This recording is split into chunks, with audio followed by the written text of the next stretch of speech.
You know, imagine starting a project building a house, right? Imagine starting a project building a house. I'm trying to help women save their lives. Imagine starting a project building a house. You buy a brand spanking new clean plot of land somewhere and you're like, I like it, I'm gonna build myself a 3-bedroomed house over here. It's stunning, spectacular.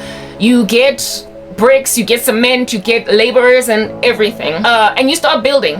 And then when you are 35% into the project, you then learn from meteorologists in your neighborhood, in your area, in your region, that there is a tectonic plate, a fault line that is underneath the surface of where it is that you stay. So there is something like 75% chance that in the next 10 years there's going to be a horrific earthquake and maybe even a volcanic eruption bubbling from underneath where it is that you are building. At this stage, you've already invested 35%, you're already 35% into the project and have invested however many tens of thousands of rands in order to get the project to this place. Would you continue to build over there where it is that you've been told by meteorologists, very trustworthy sources, that there is a 75% chance that it's going to be ash and rubble, and maybe even with you being in there crisply burnt, dead as a doornail in 10 years and under? Would you still build there? In mathematics or in financial mathematics, in financial modeling, it's called throwing money into sunken costs. If you continue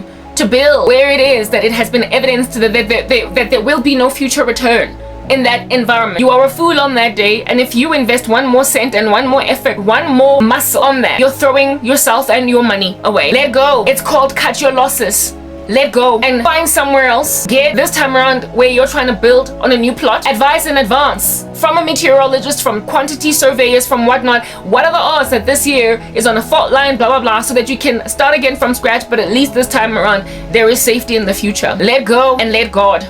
Let go and let God, even if you have invested. Now, amassing for yourself subscribers, amassing for yourself, what do you call this, followers, views, having created for yourself what you call a baby, your own little baby. We understand. Having amassed for yourselves clients, having gotten yourselves comfortable in a certain environment can be hard to walk away from, but if there is a fault line underneath there, and within just 10 years you might find yourself in the ground dead, having been engulfed by molten lava, it says you need to go if you're gonna save your lives. Let go of your social media and move elsewhere if you're being stalked by a guy, or else you're gonna find yourself dead.